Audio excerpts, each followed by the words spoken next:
Para pencari cuan. Hari ini kita akan belajar mengenai hal yang sebenarnya harusnya kalian sudah tahu ya. Karena kita akan belajar tentang candlestick. Sayangnya banyak sekali dari kita yang menggunakan chart, menggunakan candle gitu ya, tetapi tidak paham mengenai jenis-jenis candlestick. Yang padahal kalau misalnya kita menggunakan chart dengan bentuk candlestick, itu sangat memudahkan kita untuk mengerti kondisi pasar. Kalau misalnya rekan-rekan tidak menggunakan candlestick, ya buat apa gitu ya? Rekan-rekan eh, pakai line chart aja, atau misalnya pakai Heiken IC aja. Oleh karena itu, sebenarnya kalau rekan-rekan mengerti mengenai jenis-jenis candlestick, rekan-rekan akan lebih mudah untuk mengerti kondisi pasar. Kita akan bahas mulai dari single candlestick. Fungsi dari mempelajari candlestick ini adalah memahami kondisi pasar dan pengaruhnya. Jadi apa yang akan terjadi apabila kita menemukan candlestick ini di akhir hari atau pada saat penutupan. Kalau misalnya rekan-rekan harian gitu ya, atau misalnya swing gitu juga bisa rekan-rekan perhatikan. Rekan-rekan juga bisa memperkirakan kondisi pasar besok karena dianalisa dengan pada saat kondisi penutupan, rekan-rekan bisa memprediksi kira-kira akan terjadi apa besok. Karena itu, kita harus mengerti tentang candlestick, dan candlestick ini bisa merupakan sebuah konfirmasi atau bahkan alert itu, atau tanda-tanda apakah yang akan terjadi besok. Tentu harus dibarengi dengan pola chartnya, lalu harus dibarengi dengan yang namanya garis tren gitu ya, lalu dibarengi dengan moving average atau misalnya osilator. Jadi ini adalah salah satu konfirmasi apabila rekan-rekan ingin memastikan kalau misalnya semua sudah confirm, rekan-rekan pasti akan lebih pede gitu ya. Kita akan mulai dari candlestick. Candlestick itu yang biasa kita pakai itu disebut candlestick OHLC, open, high, low, and close. Nah, pasti banyak yang baru tahu nih. OHLC, apa itu OHLC? Open, high, low, and close. Yang bisa rekan-rekan perhatikan di sini pasti terbuat dari open, lalu high, lalu ada low, dan ada close. Nah, dengan candlestick OHLC ini kita bisa memperhatikan, oh ternyata candlestick tersebut sempat naik nih. Oh, dia sempat turun juga dan dia ditutup menguat. Kalau yang merah itu candlesticknya dibuka di harga yang tinggi, lalu sempat naik nih, sempat turun juga gitu ya, atau mungkin sempat turun dulu terus sempat naik, tapi ditutup menurun. Oleh karena itu bentuknya merah. Nah, itu yang disebut OHLC. Dan kenapa penting? Karena ini bisa menggambarkan apa sih yang terjadi di kondisi pasar sebenarnya. Ini menandakan bahwa pasar itu naik gitu ya. Pada saat pembukaan dan penutupan terjadi selisih kenaikan harga. Berarti banyak buyer di sana dan harga dinaikkan. Kalau yang di kanan, oh berarti kondisi pasar itu sedang turun. Dibuka di harga tinggi, ditutup dengan harga lebih rendah, walaupun terjadi kenaikan atau penurunan. Yang disebut dengan body adalah, nah ini yang full ini. Yang disebut dengan sumbu adalah garisnya saja. Oleh karena itu, rekan-rekan harus memperhatikan. Kalau misalnya ada sumbu, berarti itu adalah titik high-nya. Kalau misalnya tidak ada sumbu, berarti itu adalah titik buka atau titik tutupnya. Pas banget gitu ya. Nanti kita akan belajar. Hijau menandakan buy lebih banyak daripada sell. Harga naik, banyak permintaan. Merah menandakan sell lebih banyak daripada buy. Harga turun, lebih banyak orang yang menjual barang, oleh karena itu banyak yang didiskon gitu ya. Candlestick menunjukkan kekuatan tekanan beli atau jual di waktu tertentu. Nah, candlestick ini kalau misalnya rekan-rekan melihat candlestick di harian, nah itu adalah kondisi hari tersebut. Kalau rekan-rekan melihat candlestick mingguan atau weekly, nah itu menunjukkan kondisi pasar selama 1 minggu tersebut. Kalau misalnya IHSG 5 hari gitu ya. Kalau misalnya rekan-rekan melihat candlestick bulanan, nah itu berarti menunjukkan dari hari Senin pertama sampai hari Jumat terakhir di bulan tersebut. Oleh karena itu, rekan-rekan semuanya sama. Kalau misalnya rekan-rekan memperlihat candlestick, itu menunjukkan kondisi untuk tekanan waktu tertentu atau waktu yang rekan-rekan perhatikan time frame-nya. Kalau bisa dibawa dari 1 hari, ya sama juga. Berarti kalau misalnya 1 hour, itu menunjukkan kondisi apakah terjadi banyak orang membeli di jam tersebut atau jual di jam tersebut, gitu ya. Sesederhana itu. Yang harus rekan-rekan ingat sebenarnya hanya di bodinya saja. Karena itu harus rekan-rekan perhatikan, semakin besar body candle, semakin kuat tekanan buy atau sell-nya. Sebagai contoh seperti ini. Kalau bisa rekan-rekan perhatikan, semakin banyak bodinya gitu ya, bahkan tanpa ada wick atau sumbu, maka very bullish. Semakin besar bodinya tanpa wick gitu ya, semakin bearish. Ini menunjukkan very bullish atau very bearish atau turun gitu ya. Kalau misalnya tidak ada body sama sekali, berarti netral. Kita tidak bisa menentukan pasar ini sedang naik atau sedang turun. Ini adalah yang disebut dengan doji. Doji ini bisa terdiri dari sebuah wick yang cukup tinggi atau cukup rendah gitu ya.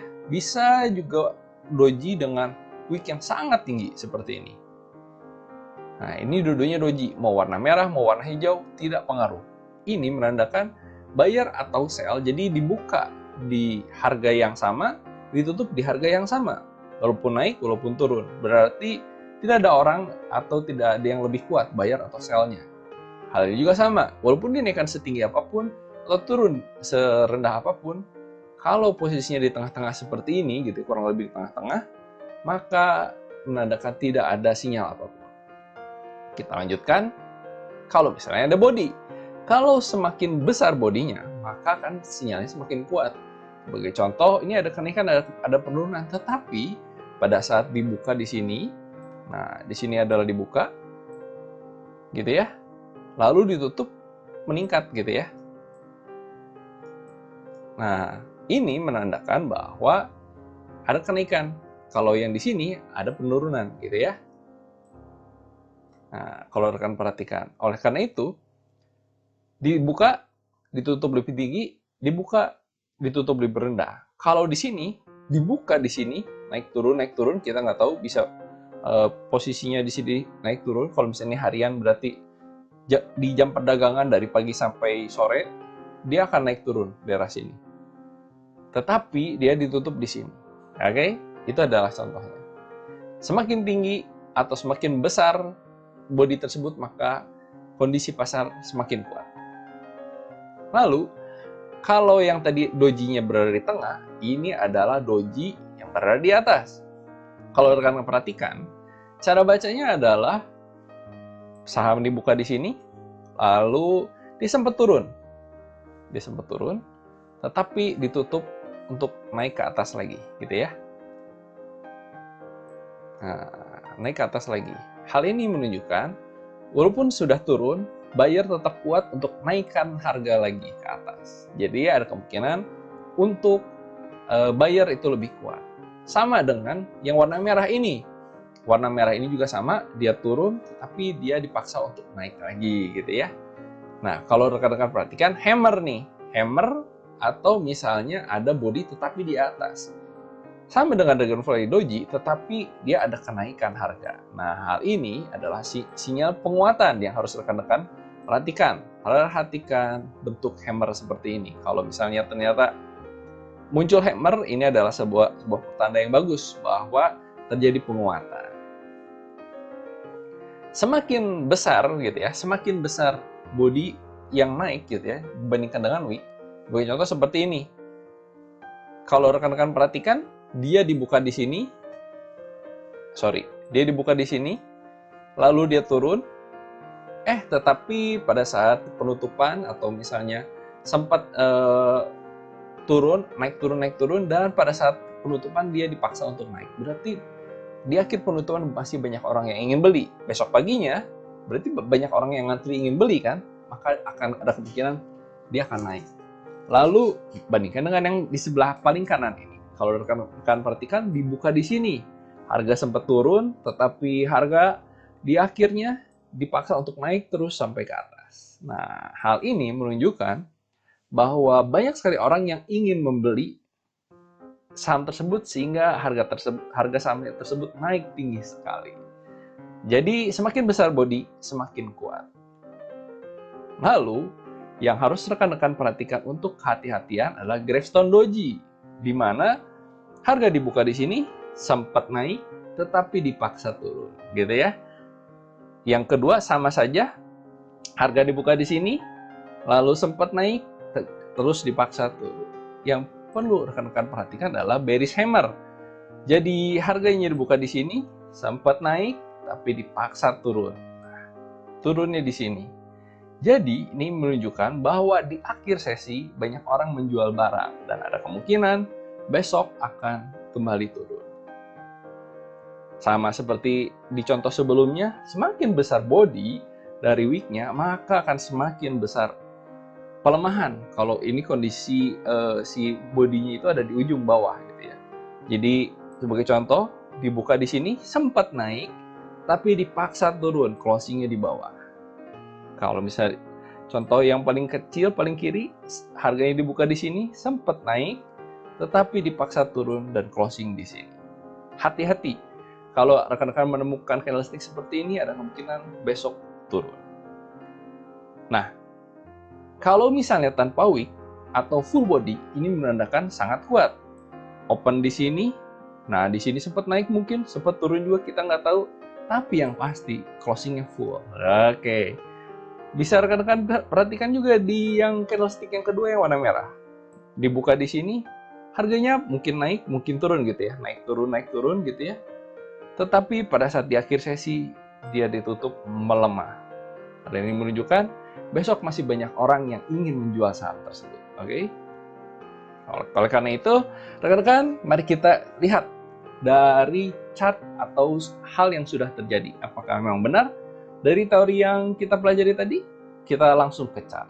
Di depan layar rekan-rekan sedang terlihat dari sebuah emiten yang namanya AKRA. Nah, kalau rekan-rekan perhatikan, kita fokus saja di candlestick hijau gitu ya. Karena yang akan kita carikan kalau di saham adalah kenaikan, berbeda dengan forex di mana kita bisa memperhatikan keduanya. Kita bisa short selling. Kalau misalnya di saham kita akan membeli saham untuk mengharapkan kenaikan di esok harinya. Rekan-rekan bisa lihat di beberapa candlestick ini. Coba kalau rekan-rekan perhatikan di sini, untuk di saham 29 Juni ini bentuknya seperti apa? Seperti hammer gitu ya, di mana bodinya berada di atas wick. Rekan-rekan bisa perhatikan di keesokan harinya harga naik. Lalu terjadi hammer lagi gitu ya, dengan hammer yang cukup besar, dengan wick yang sangat kecil. Bisa diperhatikan harga naik dan besoknya juga terjadi hammer. Dan rekan-rekan bisa perhatikan harga naik. Walaupun rekan-rekan bisa perhatikan opennya di sini sempat turun, sempat naik, oke? Yang penting adalah terjadi kenaikan gitu ya, karena rekan-rekan bisa jual di sini gitu ya. Oh, ternyata harganya turun ya sudah. Rekan-rekan udah bisa dapat profit. Lalu rekan-rekan bisa perhatikan juga kalau misalnya ada wick di atas nih seperti ini. Dibuka di sini, closing di sini. Tidak bisa memenuhi untuk menjadi marubozu atau full body gitu ya. Sempat harga naik gitu ya. Rekan-rekan bisa perhatikan keesokan harinya naik. Kita perhatikan di beberapa hari sebelumnya lagi. Kalau kita perhatikan di 6 Mei ini terjadi sebuah hammer. Rekan-rekan bisa perhatikan, besok harganya naik, walaupun sedikit gitu ya. Walaupun sedikit, harganya masih naik. Lalu rekan-rekan bisa perhatikan di hari selanjutnya adalah, nah ini ada seperti candle lagi, ada body, ada wicknya, ada sumbu. Apakah harga naik? Harganya naik. Ya, rekan-rekan bisa perhatikan, di penutupan di harga segini dan besoknya masih naik walaupun tidak terlalu tinggi gitu ya, dan terjadi doji dan kenaikan.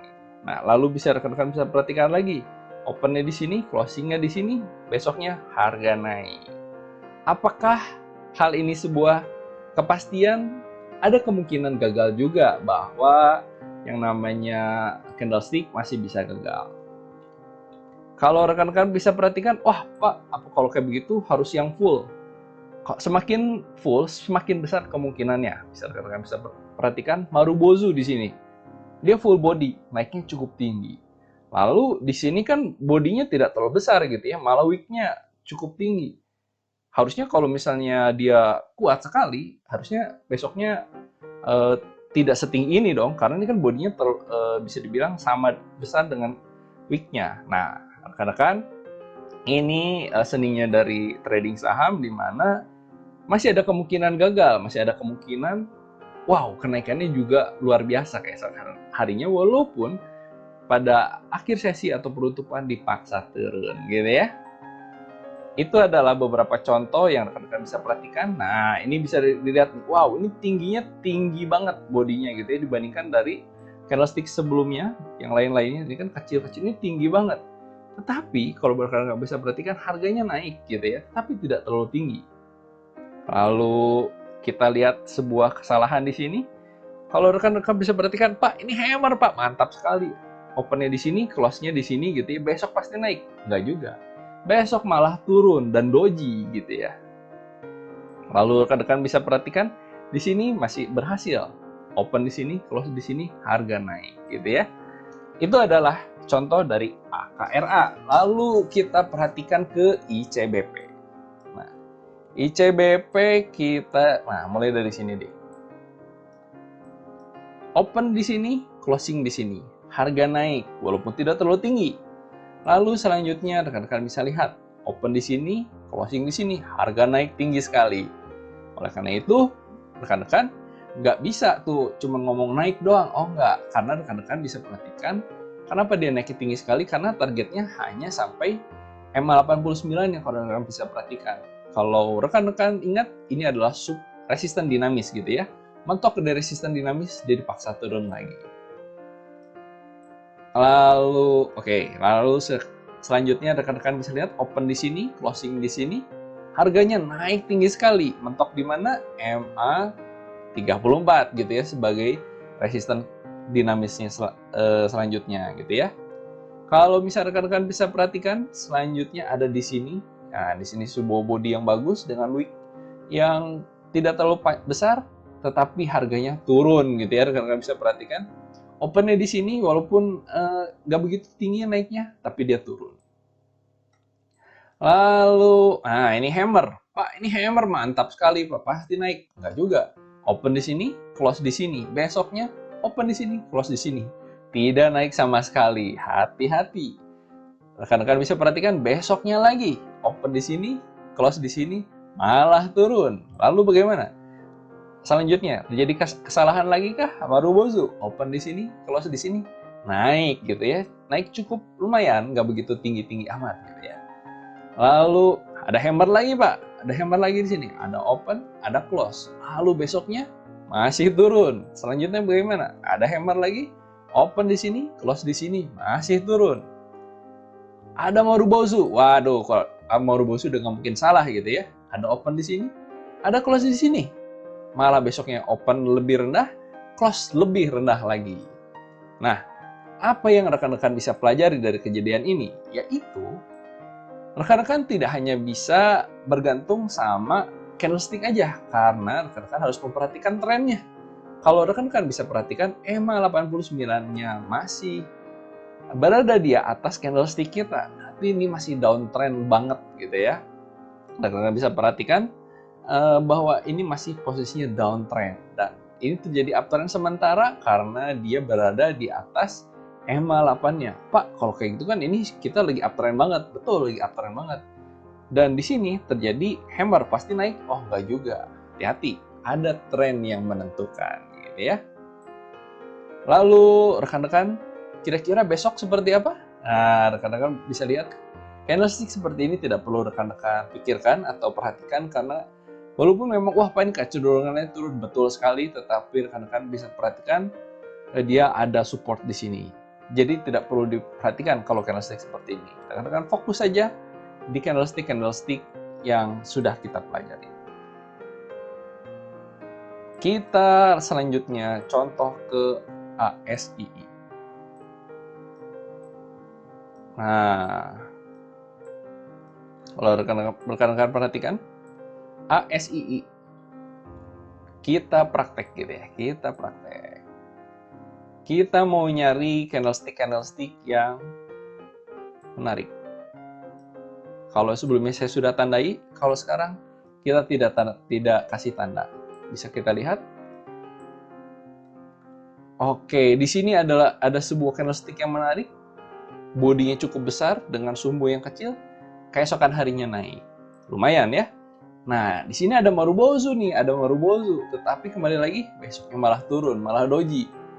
Di sini ada sebuah kenaikan, tetapi dikit. Besoknya malah naik tinggi, lumayan. Lalu, oke, di sini ada hammer yang menarik nih. Apakah besok naik? Lumayan naik, tetapi mentok di EMA 34-nya. Di sini ada hammer lagi. Kalau rekan-rekan perhatikan, hammer ini pasti naik. Kemungkinan besar naik, tetapi besok ternyata turun. Kembali, yang harus rekan-rekan perhatikan adalah kondisinya masih downtrend. Kalau rekan-rekan bisa perhatikan. Karena candlestick kita masih di bawah EMA 89, dan ini menunjukkan sebuah kondisi tren yang negatif atau kondisi tren yang turun. Oleh karena itu, rekan-rekan, kembali lagi, yang namanya candlestick ini adalah sebuah konfirmasi tambahan atau memperkuat teori mengenai kejadian besok. Kalau misalnya candlesticknya rekan-rekan bagus, lalu secara tren juga bagus, mendukung, berada support dan resistannya juga mendukung, maka rekan-rekan bisa mengkonfirmasi candlestick. Jadi candlestick adalah hal terakhir yang rekan-rekan harus perhatikan, karena rekan-rekan pertama harus melihat trennya dulu, lalu melihat posisi support dan resistennya. Dan ada hal yang menarik bahwa candlestick tidak hanya dilihat dari satu candlestick saja. Untuk pertemuan selanjutnya kita akan pelajari bahwa candlestick seperti ini bisa menunjukkan bahwa besok kemungkinan akan naik loh. Nah, ya, bisa perhatikan malah benar-benar naik. Seperti apa? Kita nonton di video selanjutnya di minggu depan. Rekan-rekan, kerjakan tugasnya dan coba praktekkan. Apakah yang namanya pola candlestick atau candlestick signal ini bisa reliable atau berapa persen kemungkinannya? Rekan-rekan coba cek di saham-saham yang rekan-rekan sedang pegang dan pelajari apakah memang benar teori candlestick ini terjadi. Dan kalau misalnya benar, kira-kira berapa persen sih kemungkinannya? Rekan-rekan bisa tulis di kolom komentar dan berikan masukan kira-kira candlestick apa saja yang rekan-rekan harus kita perhatikan untuk meningkatkan kemungkinan trading kita. Tetap fokus, tetap pasang stop loss, dan salam cuan buat kita semua.